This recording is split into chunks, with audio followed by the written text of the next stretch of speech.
Sud Radio, les clés d'une vie, Jacques Pessis. Sud Radio, les clés d'une vie, celle de mon invité. On vous a surnommé le Picasso de la pâtisserie. Pour le devenir, vous en avez parfois vu de toutes les couleurs. Ça ne vous a pas empêché de profiter des saveurs et pas seulement celles de la vie. Vous le racontez aujourd'hui dans un livre. Bonjour Pierre Hermé. Bonjour Jacques Pessis. Alors vous êtes l'un des pâtissiers les plus connus au monde et vous publiez toutes les saveurs de la vie chez Bucher-Chastel qui sont vos mémoires et qui racontent votre parcours. Donc le principe des clés d'une vie, c'est de raconter le parcours à travers des dates clés, ça tombe bien. Donc on va se servir de ce livre pour raconter votre parcours si vous êtes d'accord. Avec plaisir. Alors la première date que j'ai trouvée, ça vous dira quelque chose, elle figure dans le livre, le 31 août 1976, vous prenez le train de Colmar pour Paris. Alors effectivement, j'arrive à Paris pour mon apprentissage chez Le Nôtre, voilà. Dans la maison Le Nôtre.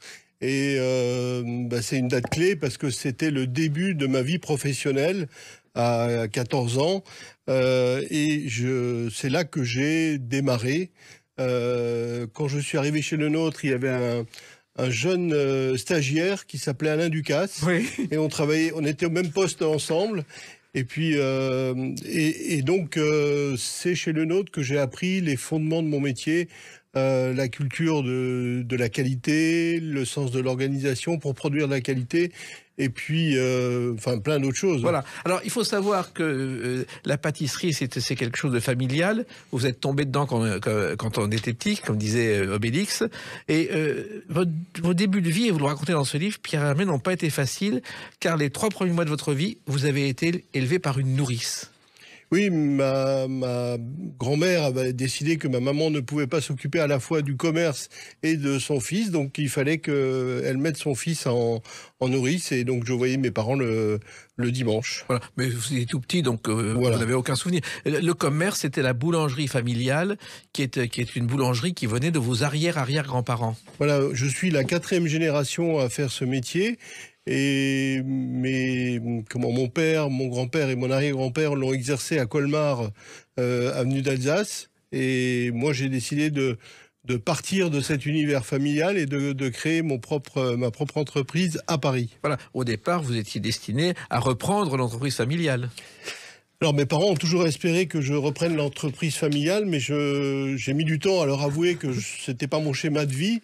Mais un jour, il a fallu leur dire, et effectivement, ils étaient déçus, mais en même temps contents que je fasse quelque chose par moi-même. Voilà. Vous êtes né, je crois, Pierre Hermé, à Labaroche. C'est à 20 km de Colmar. C'est un petit village avec des hameaux. Alors je suis né à Colmar, mais effectivement, ma nourrice était à Labaroche dans les Vosges. Voilà. Labaroche, ça signifie la paroisse en dialecte roman. On n'y parle pas l'alsacien, mais le welsh. Je ne sais pas si vous le savez. Oui, on ne parle pas l'alsacien, effectivement.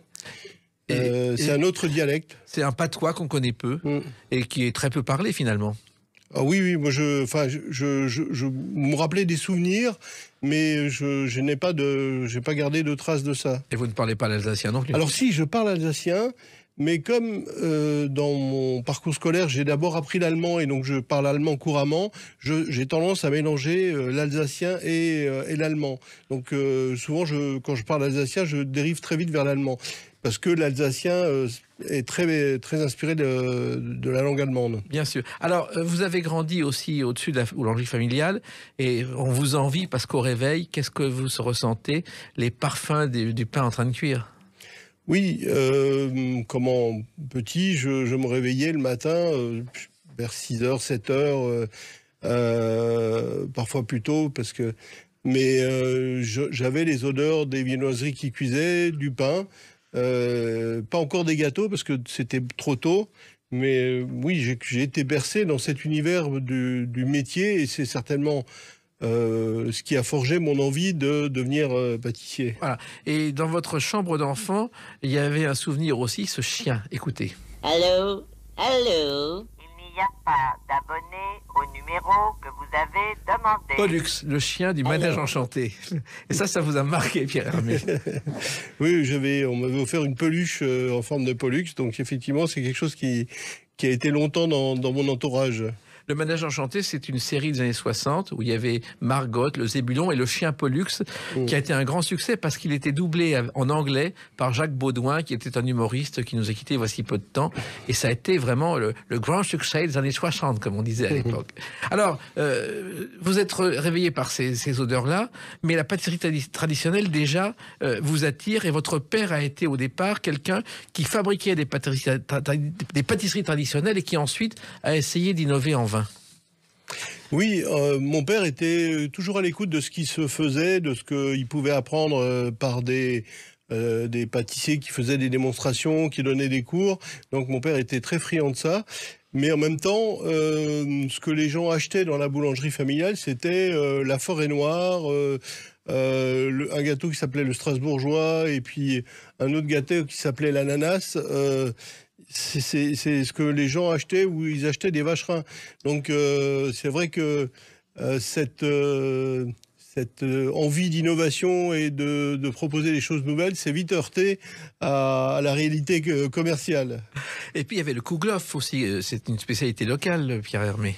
Alors je racontais encore aujourd'hui à quelqu'un que mon père faisait pas la pâtisserie au beurre, il avait appris à faire la pâtisserie avec la margarine dans les années 50, et donc la seule chose qu'il faisait au beurre, c'était le kouglof. Et je venais découvrir le goût de la pâtisserie au beurre en arrivant chez le nôtre. Alors, il paraît, et c'est une légende, que le kouglof aurait été inventé par les rois mages pour remercier un pâtissier local du nom de Kugel de son hospitalité. C'est la légende qui court, oui. Et que sa forme et ces rois mages avaient un turban, donc la forme du kouglof, le turban, ça viendrait des rois mages. C'est possible, et en plus c'est un nom qui a plusieurs orthographes. Je ne sais pas si vous avez déjà cherché dans le dictionnaire kouglof, mais il y a au moins 3 ou 4 façons de l'écrire. Et kouglof signifie turban en alsacien, donc ça tombe bien. Alors il y avait aussi les gâteaux spéciaux pour les fêtes de Pâques, la Saint-Nicolas. Ça aussi, c'était une tradition de votre famille, Pierre Hermé. Oui, vous faites allusion aux biscuits en forme de mouton, c'est ce qu'on appelle en alsacien les lamala. Qui sont juste du biscuit de Savoie, tout simple, avec par-dessus un peu de sucre glace, et c'est ce qu'on aime beaucoup en Alsace. C'est cuit dans des moules en terre comme le kouglof, et j'en ai un dans mon bureau qui appartenait à mon grand-père. C'est un peu votre Madeleine de Proust, en quelque sorte. Oui, en quelque sorte, ça pourrait être ça, oui. Avec la tarte au quetch, ce sont mes Madeleines de Proust. Et la Madeleine de Proust, on ne sait même pas si elle a existé. En fait, il ne mangeait jamais de Madeleine, et il n'y a aucune recette de Madeleine dans le livre de Proust. C'est encore une légende. Oui. Puis il y avait la tarte aux myrtilles, et ça aussi, c'est quelque chose, les myrtilles qui vous ont marqué, Pierre Hermé. Alors, chez ma nourrice, donc à la Baroche, dans les Vosges, on cueillait les myrtilles, et on en cueillait beaucoup, des myrtilles sauvages.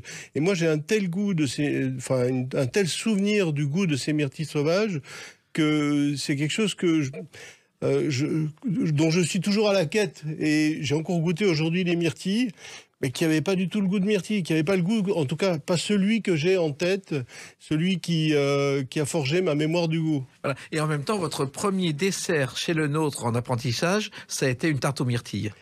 Alors effectivement, ce qui m'a impressionné dans cette tarte aux myrtilles chez le nôtre, c'est vraiment le goût de la pâte, le goût de la crème d'amande, le goût de beurre de cette crème d'amande. Ça m'a laissé un souvenir inoubliable parce que c'était incroyable. Je découvrais la pâtisserie au beurre, et avec ce goût du beurre et la qualité qui était produite chez le nôtre qui était incroyable. Et très jeune à Colmar, vous avez décidé, Pierre Hermé, que vous seriez pâtissier. À l'âge de 9 ans, je savais que je voulais être pâtissier, et j'aurais dû faire mon apprentissage en Alsace, chez un pâtissier en Alsace. Et ça s'est pas fait, donc j'ai vu une annonce, mon père a vu une annonce dans les dernières nouvelles d'Alsace comme quoi le nôtre cherchait des apprentis, et c'est grâce à cette annonce que je suis arrivé à Paris pour mon apprentissage. Voilà, et je crois que votre première toque et votre premier tablier, c'est votre grand-mère qui les a confectionnés. Alors, forcément, ma grand-mère paternelle, qui m'avait fait des toques tabliers, pour que je puisse être à l'atelier avec mon père. Parce que si je voulais voir mon père, il fallait que j'aille à l'atelier. Oui, et vous aviez déjà du travail, mais c'était un travail compliqué. Vous nettoyiez les plaques de cuisson, vous peliez les marrons frais, c'était pas facile. Et puis chez dénoyauter les cerises, les mirabelles, les quetchs que j'allais d'abord ramasser dans le verger familial. Et en même temps, on se brûle, on apprend son métier. Oui, puis moi, ce qui m'importait, c'était d'être avec mon père, parce que je le voyais pas sinon. Donc, Mais cet apprentissage, on ne le mesure pas assez. Guy Savoie m'a un jour raconté, dans mon apprentissage, combien de fois je me suis brûlé, et c'est comme ça que j'ai appris. Alors, je n'ai pas ces souvenirs-là, mais par contre, j'ai le souvenir des formations que me donnait mon père ou son pâtissier, et puis de ce que j'ai appris chez le nôtre, qui ont forgé le pâtissier que je suis devenu. Et en même temps, il y avait les vacances, et les vacances, c'était un peu partout, notamment en Italie, à Rimini, Cattolica. C'est assez rare à cette époque-là, c'était loin pour vous? C'était des endroits où allaient beaucoup les Alsaciens, et donc mes parents avaient cette région de prédilection pour les vacances. Et c'était l'Adriatique, avec une mer toute bleue. C'était le pays de Fellini aussi. Et c'est le moment que je passais un mois entièrement avec mes parents, parce que sinon je les voyais pas beaucoup. C'est dur de ne pas voir ses parents, justement, qui travaillent autant, non? Oui, c'est vraiment... ils étaient vraiment absorbés par leur commerce du matin au soir. D'autre part, mes parents logeaient les apprentis, donc les apprentis et les ouvriers qui travaillaient chez nous, donc ils mangeaient avec nous, donc on était toujours plongés dans l'univers professionnel. Voilà, et ça a continué, on va en parler avec une autre date, le 15 décembre 1986. A tout de suite sur Sud Radio avec Pierre Hermé. Sud Radio, les clés d'une vie, Jacques Pessis. Sud Radio, les clés d'une vie, mon invité Pierre Hermé. Il y a ce livre chez Buchet-Chastel, Toutes les saveurs de la vie. Et on a la saveur aujourd'hui de vous écouter parler de ce livre, puisque ce sont vos mémoires, à travers des dates clés. J'en ai trouvé une qui n'est pas dans le livre, mais qui est importante. C'est le 15 décembre 1986.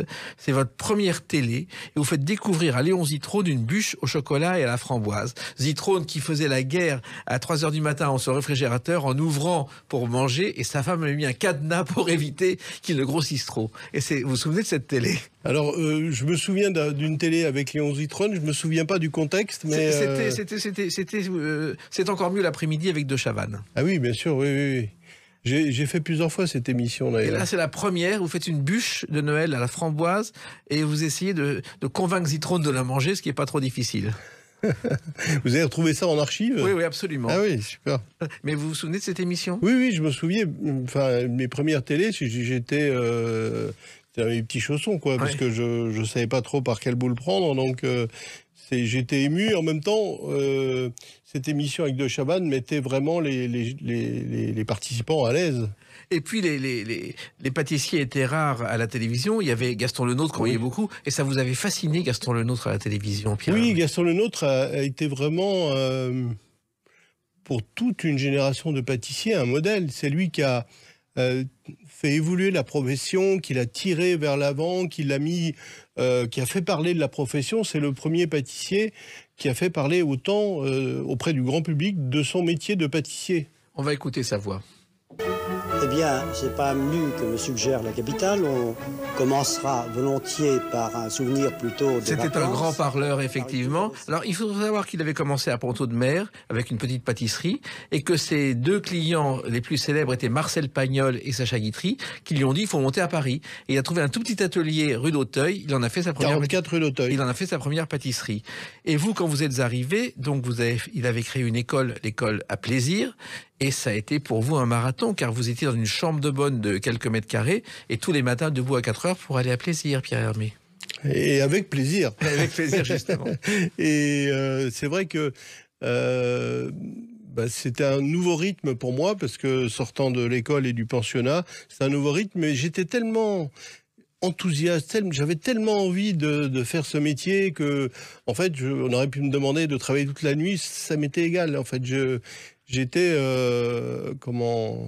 vraiment enthousiaste et j'avais une volonté d'apprendre qui était hors du commun. Et d'ailleurs, c'est ce qui m'a permis, au bout de quelques mois chez le nôtre, tout le monde me connaissait, ils savaient que j'étais le gamin qui voulaient apprendre. Voilà. Et vous aviez 14 ans, c'est pas si fréquent d'arriver chez le nôtre à 14 ans, Pierre Hermé. Oui, étant né en fin d'année, effectivement, j'avais 14 ans quand je suis arrivé, j'étais dans ma 15e année, et j'avais cette niaque, quoi, et ce qui est vraiment important quand on entreprend, et c'est d'avoir cette niaque et cette envie d'apprendre. Et vous avez commencé, je crois, aux entremets, à la chocolaterie. Il y avait plusieurs postes. En fait, chez le nôtre, les apprentis faisaient sur les 2 ans que durait notre apprentissage, les apprentis étaient tous les 6 mois changés de poste entre la glace, le chocolat, les entremets, le tour et le four. Et donc, moi, j'ai fait mes 2 ans d'apprentissage, au terme duquel je suis resté encore 4 ans supplémentaires, 3 ans à plein temps et 1 année à mi-temps, parce que durant mon service militaire, j'ai eu l'occasion de travailler le week-end. Voilà. Mais il se trouve que vous avez fait plusieurs postes, et ce qui vous fascinait, c'était les décors, Pierre Hermé. Alors, c'est vrai que dans la pâtisserie, à l'époque, pour s'illustrer, on s'illustrait par les pièces montées. Et donc, j'avais envie d'apprendre ce travail de décor, de pièces montées, du travail du sucre tiré, du sucre soufflé, du pastillage. Et j'y allais pendant mes jours de repos. Parce que je me suis dit, je veux apprendre, j'avais cette envie d'apprendre, et j'y allais pendant mes jours de repos. Et c'est comme ça au terme de mon apprentissage, quand j'ai demandé à aller au décor, on m'a dit, pas de problème, parce que tu connais déjà le travail. Voilà. Et en même temps, c'était un travail très difficile, parce que c'est pas la recette qui est difficile, c'est le coup de main. Quand on écrit bon anniversaire sur un gâteau, c'est pas simple, Pierre Hermé. Je vois à quoi vous faites allusion, parce que je m'entraînais avec un cornet en papier, oui, avec du dentifrice dans ma chambre de bonne le soir, parce que je voulais absolument réussir à travailler, à travailler ma dextérité du travail au cornet. Le travail au cornet, c'est vraiment dans le b.a.-ba du pâtissier. Encore aujourd'hui, parce que beaucoup de gens viennent vous voir en disant je veux un gâteau avec une plaque anniversaire, joyeux anniversaire Valérie, et il faut savoir le faire. Voilà, et c'est pas simple, c'est un peu comme un pianiste qui fait ses gammes en permanence. Voilà, c'est le b.a.-ba, c'est la base. Et puis un jour, Gaston Lenôtre est venu et il vous a donné des conseils, Pierre Hermé. C'est la première rencontre, je crois, au bout d'un mois. Oui, ça c'était une rencontre assez émouvante pour moi, parce que on m'avait proposé comme j'étais volontaire, on m'avait proposé d'aller faire des crêpes pour une réception au Pré-Catelan. Mais je pensais que les crêpes, ça se faisait dans une poêle, pas sur une crêpière. Ouais. Donc j'arrive, il y a une crêpière et on m'explique pas trop, donc j'essaye de faire des crêpes et je vois passer une toque blanche très haute que je n'avais jamais vue encore, qui était Monsieur Lenôtre. Donc, du coup, je me suis dit, oh là là là là, il va voir que je sais pas faire les crêpes. Effectivement, il l'a vu. Il m'a dit, petit, pousse-toi, je vais t'apprendre à faire les crêpes. Donc, je me suis dit, oh là, c'est mauvais pour moi. Donc, il m'a gentiment appris à faire les crêpes. Et il est reparti. Et après, je tremblais de peur, parce que je me disais, je vais me faire renvoyer dès demain, parce que j'ai accepté une mission que je ne savais pas accomplir. Et puis, il ne s'est rien passé, et je suis resté pendant 6 ans chez le nôtre. Et même, il vous a repéré parce qu'il a fait un compliment sur vous à vos parents en disant, Pierre Hermé, si j'avais un fils comme Pierre, je serais le plus heureux des hommes. Effectivement, c'est ce qu'il avait dit à ma mère, et qui lui a fait plaisir. Mais c'est vrai que j'ai su me faire remarquer pour pouvoir qu'on reconnaisse mon travail. Voilà. Et j'ai bien connu Gaston Lenôtre, il n'y avait pas plus gentil que lui, oui. Et il observait tout, c'est-à-dire qu'il savait exactement ce qui se passait avec chacun de ses employés ou de ses apprentis. Oui, c'est vrai que comment moi je le voyais pas au quotidien, mais j'avais parfois l'occasion de le côtoyer dans des événements et quand il passait dans les labos. Et donc, il m'avait remarqué par certainement la qualité du travail que je faisais et surtout la volonté acharné que j'avais d'apprendre. Et le service militaire, où vous avez donc défendu la France, ça s'est passé au ministère des Armées, à confectionner des bugnes pour le ministre Charles Hernu, Pierre Hermé. Oui, alors Charles Hernu, je lui ai fait bien sûr des bugnes, et ça a été mon premier testeur ça a été le testeur de mes premières créations. Donc, je pense que parfois, il a eu des choses formidables, et peut-être parfois un peu moins, parce que c'est à l'époque où j'essayais de trouver des idées pour créer par moi-même. Et c'est vrai qu'il m'a fallu du temps, après les années Le Nôtre, pour me détacher de ce que j'avais appris, de m'en servir, mais pour essayer d'être moi-même. Et ça prend du temps, ça. Et ça prend du temps, et pas seulement en France. Vous êtes allé en Belgique, vous avez fait un stage chez Vitamer, qui est un chocolatier peu connu, mais extraordinaire à Bruxelles, dans le marché des antiquités. Et ensuite au Luxembourg, chez Peter Burweiss, qui est le grand traiteur de Luxembourg. Il y a un immeuble de 6 étages, et lui, vous lui devez beaucoup, je crois.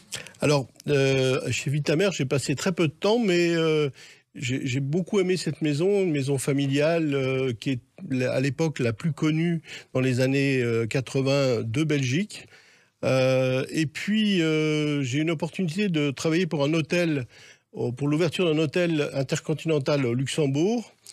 Et on m'avait dit, va voir Peter Burweiss, c'est quelqu'un de très bien. Et donc, je suis allé le voir, je l'ai rencontré, on est devenus amis. Et il m'a beaucoup aidé durant cette année au Luxembourg. Et il m'a beaucoup facilité les choses dans l'ouverture de cet hôtel. Et il a toujours été présent à chaque fois que j'ai eu besoin dans cette année au Luxembourg. Et puis ensuite, nous sommes restés proches au sein des relais desserts, au sein de différentes associations professionnelles. Et c'est quelqu'un pour lequel j'ai beaucoup d'admiration et d'amitié. Et on lui doit d'avoir participé au sauvetage du chocolat français. Quand Bruxelles a voulu mettre des matières grasses végétales dans le chocolat, il est intervenu notamment plusieurs fois pour empêcher ce massacre et limiter les matières grasses végétales, sinon il n'y aurait plus de bon chocolat en France. Oui, sinon on pourrait appeler chocolat des choses avec de la matière grasse végétale. C'est vrai qu'à l'époque, il était président justement des relais desserts, il était intervenu à ce titre-là. Voilà. Et ça n'a pas été simple pour justement s'en sortir. Alors ça, c'était votre apprentissage. Et ensuite, vous avez décidé qu'il fallait revenir en France après l'apprentissage, Pierre Hermé. Alors, j'ai eu un ami qui m'a appelé en me disant, chez Fauchon, il cherche un chef pâtissier. J'avais à l'époque 23 ans. Je suis venu rencontrer la direction de Fauchon. Il m'a dit, on voudrait que ce qu'on veut faire de Fauchon, c'est la meilleure pâtisserie de Paris. J'ai dit, c'est formidable. Ça m'intéresse, c'est un challenge qui m'intéresse. Je lui dis parce que la personne me disait, mais Fauchon, c'est ceci, c'est cela. Je lui disais, mais la pâtisserie de Fauchon, elle n'est pas terrible. Ouais. Et donc, du coup, je pense que nos discours concordaient. Et il a eu, ce monsieur a eu l'audace de faire confiance à un jeune pâtissier de 23 ans pour prendre en main les destinées de l'atelier de pâtisserie de Fauchon. Et on va voir où ça vous a mené avec une autre date, le 8 octobre 2015. A tout de suite sur Sud Radio avec Pierre Hermé. Sud Radio, les clés d'une vie, Jacques Pessis. Sud Radio, les clés d'une vie, mon invité Pierre Hermé pour ce livre, Toutes les saveurs de la vie, chez Bucher-Chastel, où on apprend tout sur vous, sur votre parcours, et à travers des dates clés, bien sûr. Et le 8 octobre 2015, c'est une date clé, car vous entrez au musée Grévin avec Anne-Sophie Lapix, une soirée mémorable, je crois. Alors, oui, j'ai eu cet honneur d'être mise en forme et en statut au musée Grévin.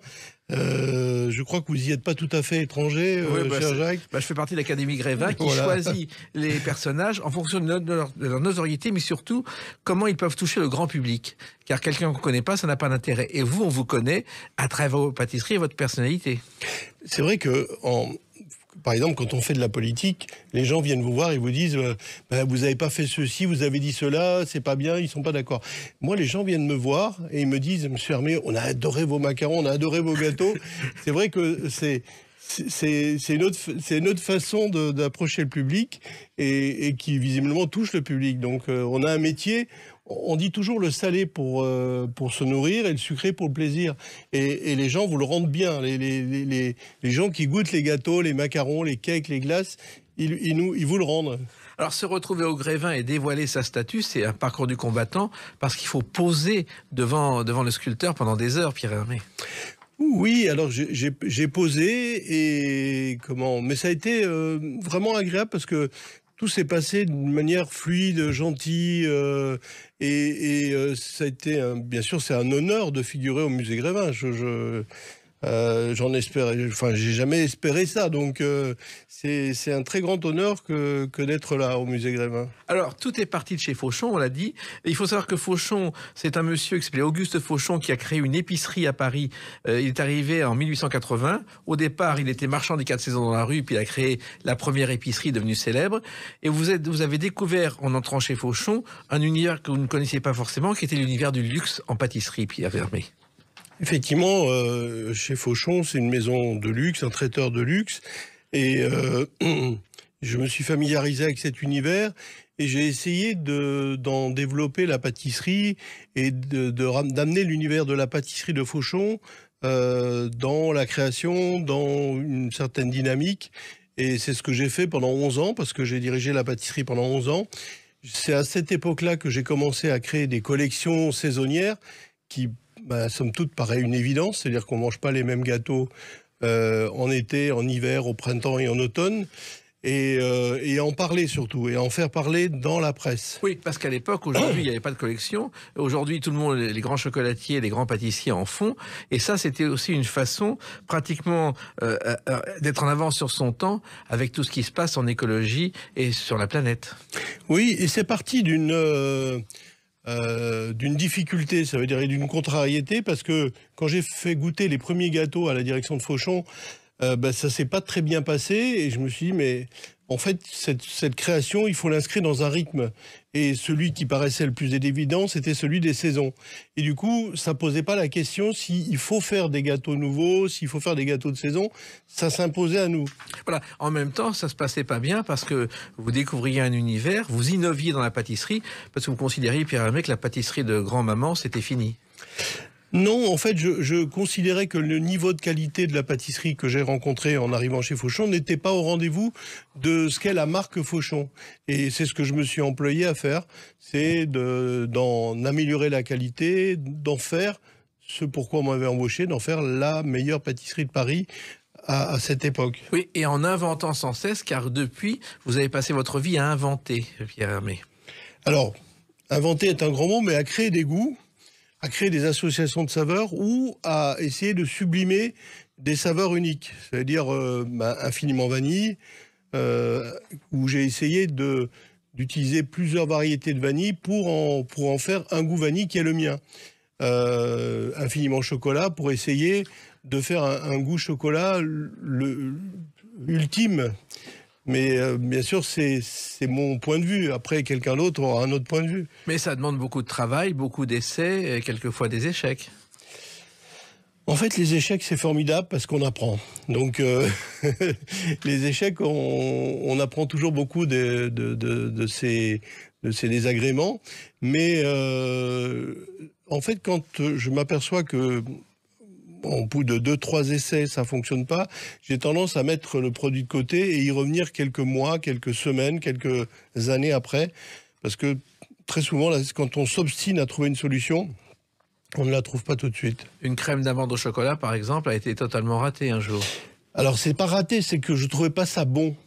Je trouvais ça banal parce que l'amande avait tellement de place, le beurre avait tellement de place que le chocolat n'y trouvait pas sa place. Voilà. Ça veut dire goûter sans arrêt, c'est pas si simple que ça, Pierre Vermet.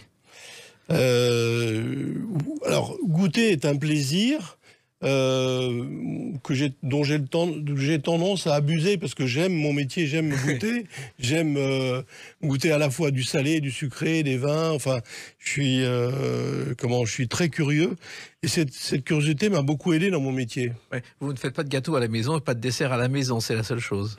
Vraiment très rarement. Je fais des desserts à la maison, en vacances, pour mes filleules, Jill et Lily. Voilà. Mais sinon, je fais jamais D'ailleurs, il y a une recette que je fais pour elles, qui est dans le livre.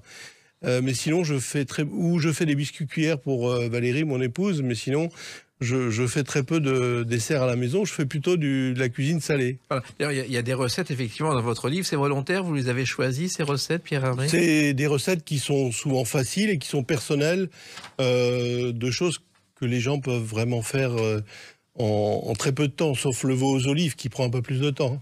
La pâtisserie a évolué. Moi, je me souviens de ce que Jean Carmet et Francis Blanche faisaient, le jeu des gâteaux. Ça consistait à aller dans une pâtisserie vraiment peu alléchante. Ils rentraient, ils demandaient tout et ils faisaient semblant d'adorer. Et pendant des heures, c'est extraordinaire, c'est formidable. Et ils sortaient en remerciant devant la pâtissière totalement ébahie, alors que c'était ignoble. Ça, c'était un jeu favori de l'époque Francis Blanche, Jean Carmet. Qui a été enregistré ou Non, c'était pour le plaisir, uniquement pour le plaisir. Alors, il faut aussi dessiner les gâteaux. Et dans vos recettes, vous avez des classeurs, vous avez tout écrit et tout dessiné, Pierre Hermé. Les dessins, c'est un moyen d'exprimer les choses. Ça veut dire que ça me permet de faire voir les différentes parties d'un gâteau, les différentes couches de biscuits, de crème, de garniture. Et c'est aussi une façon de dialoguer avec les chefs pâtissiers qui travaillent avec moi sur la mise au point de ces créations pour nous servir de base d'échange et de réflexion. Et puis, à côté de ces dessins, j'écris aussi des recettes de base qui sont les prémices de ce que va être le gâteau. Il y en a quelques-unes dans le livre qui sont reproduites. Alors, les équipes, vous avez travaillé avec beaucoup de gens, avec une exigence totale. Il faut toujours être à l'heure. Si on est en retard, on le paye très cher jusqu'à l'humiliation, Pierre Hermé. Ah oui, moi, c'est mon éducation est telle que, en fait, je ne peux pas ne pas arriver à l'heure. Mais en même temps, quand un de vos apprentis n'arrivait pas à l'heure, il se retrouvait sur une table au milieu des autres. Alors oui, vous parlez d'un garçon qui s'appelle Frédéric Beau, qui est devenu aujourd'hui un ami. Et c'est vrai que pendant très longtemps, il s'est... au début, quand il arrivait chez Fauchon, il arrivait en retard. Et puis un jour, je lui ai dit, maintenant que vous êtes arrivé en retard, vous allez prendre le petit déjeuner pendant qu'on travaille. Et du coup, il n'est plus jamais arrivé en retard. Voilà. Alors, il y a aussi l'esthétique qui est important pour vous. Et on va écouter une voix. Good design is a design that does not get obsolete, number one. Prenons Louis, qui avait fait un livre, La laideur se vend mal. Et je crois que ce livre vous a marqué. Oui, bien sûr. C'est un livre formidable qui explique plein de choses sur... le design, et c'est quelqu'un qui a créé des formidables et très beaux objets, qui a créé des logos, notamment celui de Marlboro. Je me demande s'il n'avait pas travaillé aussi celui de Coca-Cola. Donc c'est un très grand designer parce que ce qu'il a dessiné n'a pas pris une ride. Mais exactement. Dans les années 40, il était aux États-Unis pendant la guerre, mais la guerre n'a pas été encore déclarée par les Américains. Et il y a le patron d'une marque de cigarettes qui s'appelle George Washington Hill qui vient le voir. Il lui demande de refaire le paquet de Lucky Strike. Et il a fait ce paquet blanc qui est toujours d'actualité. Raymond Loewy a tout inventé. Et c'est d'une modernité incroyable. Et l'esthétique, pour vous, c'est important dans les gâteaux? Alors, c'est important, c'est pas primordial, c'est important parce qu'on mange d'abord avec les yeux.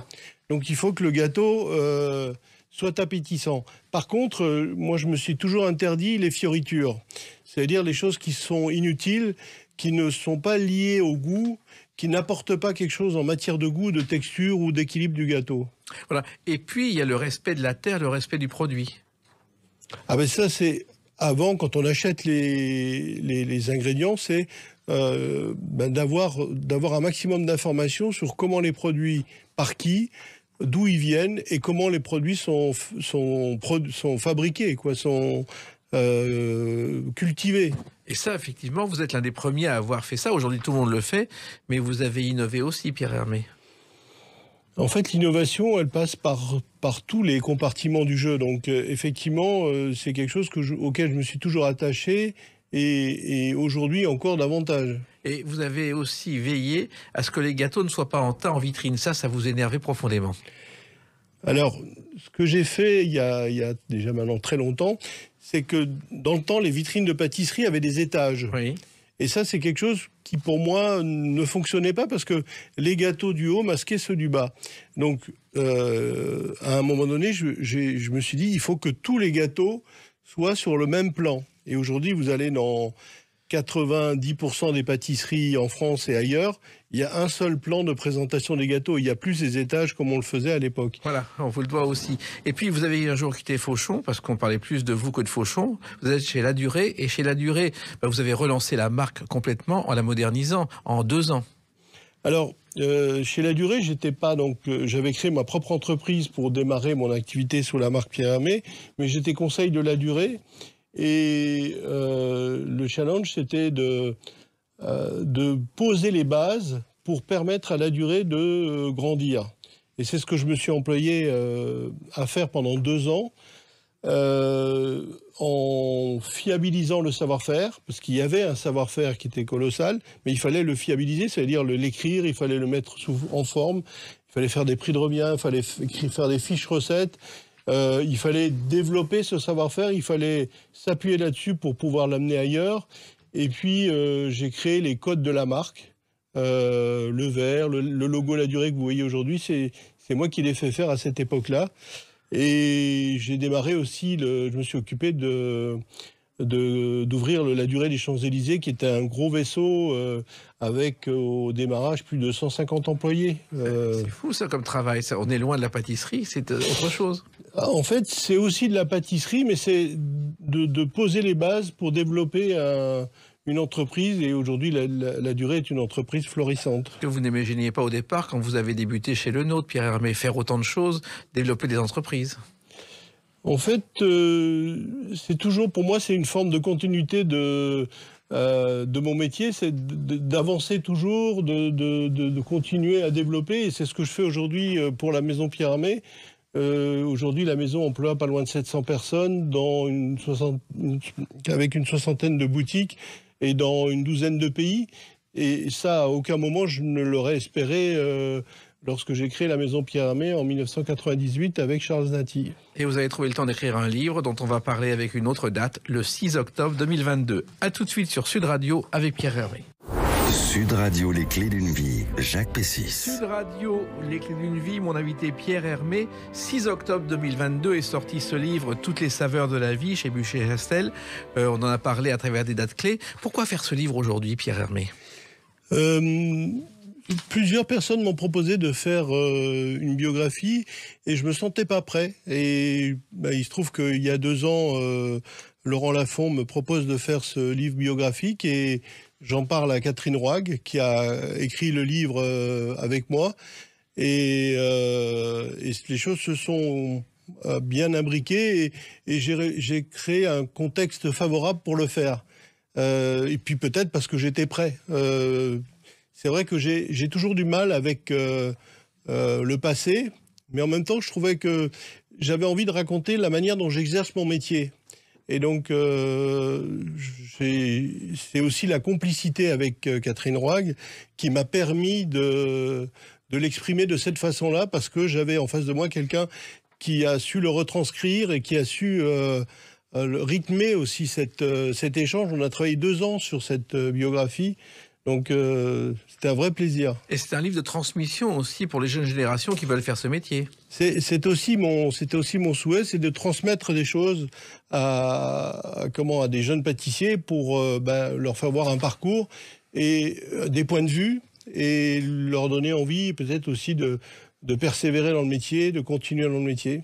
Parce qu'on se rend compte en lisant ce livre, Pierre Hermé, combien c'est difficile, combien il faut travailler. Il faut apprendre à connaître les produits, il faut apprendre à les goûter. C'est 15 heures par jour de travail, 7 jours sur 7.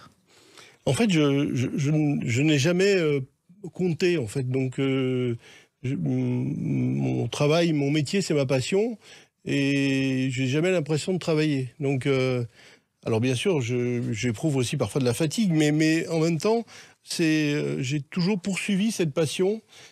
Et c'est ce qui m'a fait avancer. Et aussi, ce qui m'a beaucoup fait avancer, c'est ma curiosité insatiable, parce que je m'intéresse à plein de choses, à différents univers. Et chaque fois, j'apprends. Et je continue d'apprendre. Voilà. Et vous venez d'une époque où le goût n'était pas une priorité. On mangeait, et puis voilà. Oui. Alors... dans ma famille, on a toujours été attentif au goût, mais après, ce goût et cette passion pour le goût, c'est quelque chose que j'ai cultivé personnellement avec des amis, tout au long de ma vie, j'ai cultivé cette passion du goût. Et puis, il y a certaines habitudes, comme le sucre. Le sucre, vous avez été un des premiers à dire, peut-être en mettre un peu moins dans les gâteaux. Il y avait un gâteau qui s'appelait Clairefontaine, qui était trop sucré, je crois, Pierre Hermé. Ah, on parlait d'un gâteau chez Le Nôtre qui s'appelait le Clairefontaine, qui était à l'orange et avec une bavaroise. En fait, par exemple, dans une crème pâtissière, à l'époque chez Le Nôtre, on mettait 300 grammes de sucre pour 1 litre de lait. Aujourd'hui, on doit être à 150 grammes. Donc, on est à la moitié. Et ça reste toujours très bon. Le sucre a peut-être changé de rôle et de fonction. Aujourd'hui, le sucre, on essaye de s'en servir comme d'un assaisonnement. Mais c'est aussi intéressant de travailler sur le gras, sur la réduction en gras, parce que souvent des nutritionnistes combattent à la fois le sucre, les glucides et les lipides. Donc c'est intéressant, c'est un travail que j'ai mené aussi sur la réduction calorique avec Frédéric Beau dans un exercice qu'on a appelé la gourmandise raisonnée. Et c'est quelque chose sur lequel je continue à réfléchir. Et puis les noms sont importants. Je sais que chacun de vos gâteaux a un nom particulier. Par exemple, je crois que Vincent Ferniaud, qu'on retrouve le dimanche sur Sud Radio, le nom d'un gâteau, c'est le prénom de sa fille. Absolument. Céline ou c'est Cécile ou Cécile? Non, c'est... Et donc, c'est le prénom de sa fille. C'est quelque chose d'important pour vous de rendre hommage comme ça? En fait, c'est pas les hommages, c'est quand chemin faisant, je vois des noms, je vois des mots. Les mots m'inspirent, donc autant que les goûts. Et c'est vrai que quand je vois des mots qui me plaisent, je me dis, tiens, ça c'est un joli nom de gâteau. Et notamment, il y a un gâteau que vous devez connaître, qui est le Carrément Chocolat, qui est le seul gâteau qui m'a été inspiré par le nom. C'est-à-dire que je suis parti du nom pour créer ce gâteau où je voulais un gâteau qui soit carrément chocolat. Donc, il a une forme carrée, mais ça, c'est un joke. Et puis, à l'intérieur, je voulais qu'on ait un goût de chocolat intense et des variations de texture et de sensations dans ce gâteau au chocolat. Vous avez commencé tout petit, la première boutique, c'était rue Bonaparte. C'était une minuscule boutique, ce qui fait que la queue avec les Japonais qui venaient était presque jusqu'au bout de la rue. Alors, cette première boutique rue Bonaparte, nous l'avons ouverte en 2001 à Paris. La boutique fait 40 mètres carrés et il y a autant sur 4 niveaux. Il y a un étage au-dessus et 2 étages en sous-sol.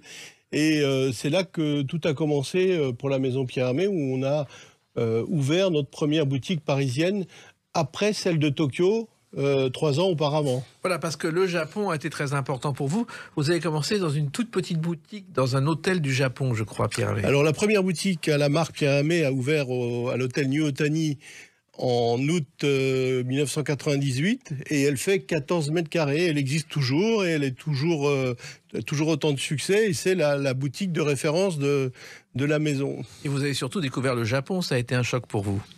Le Japon m'a toujours inspiré et c'est vrai que le Japon est un pays que j'ai toujours l'impression de ne pas connaître.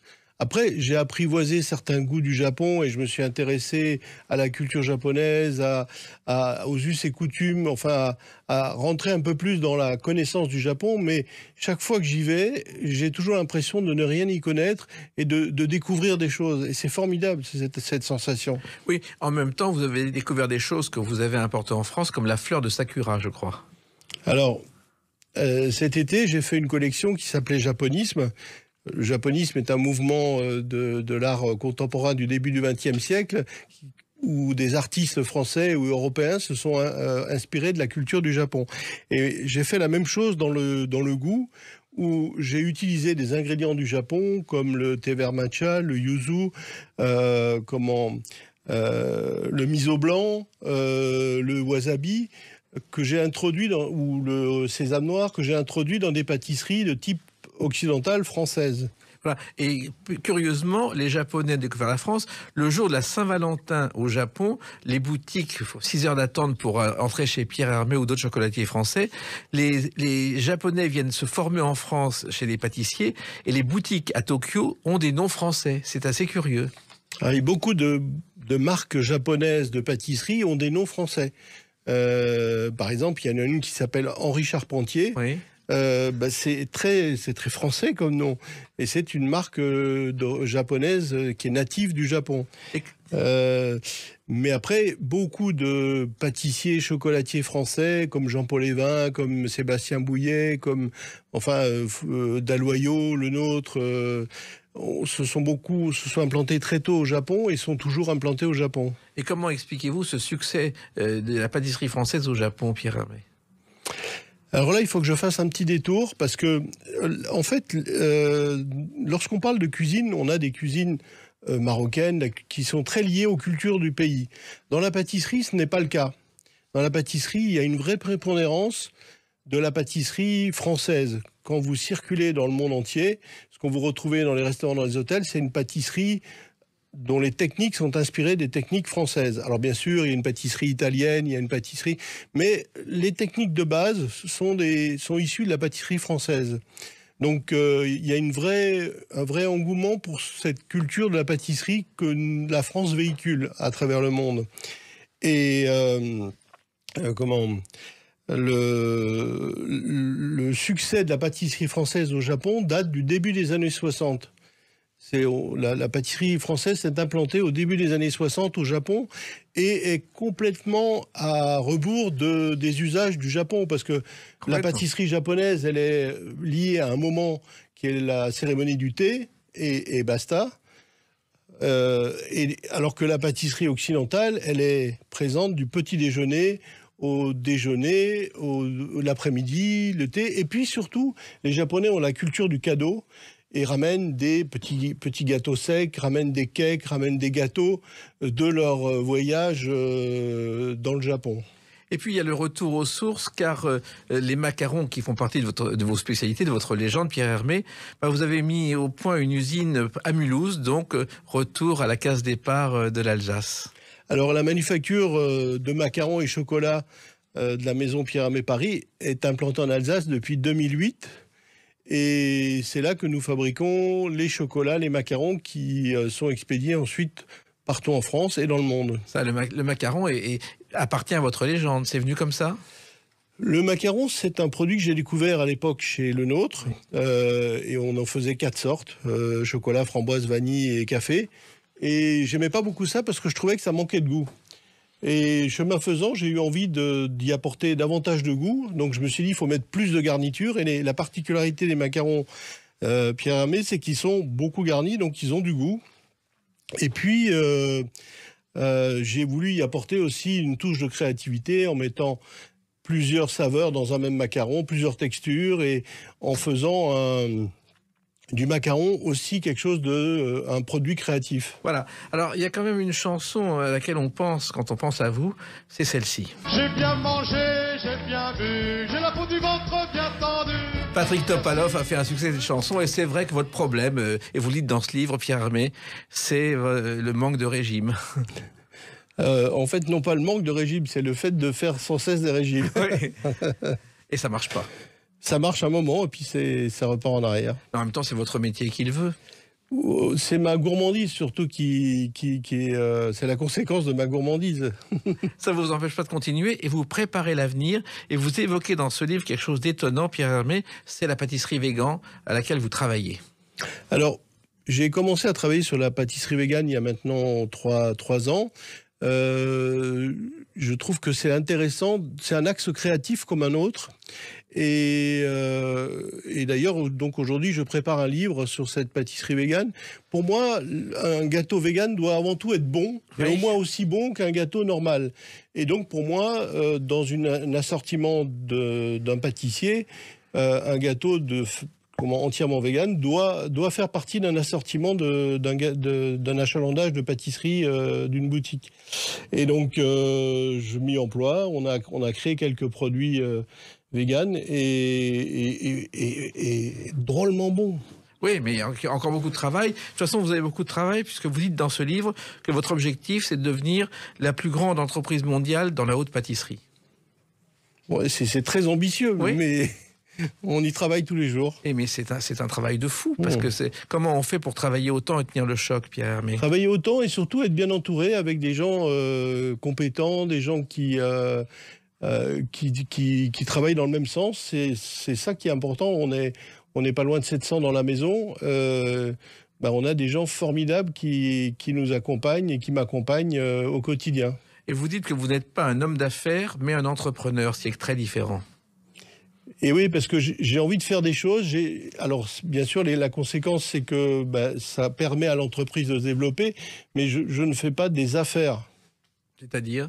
Je ne suis pas là pour gratter un centime, c'est pas mon... Non, en fait, c'est poursuivre mon rêve de pâtissier.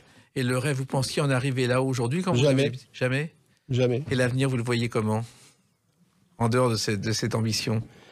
Ce qui est important pour l'avenir, c'est de garder la santé et de garder cet enthousiasme.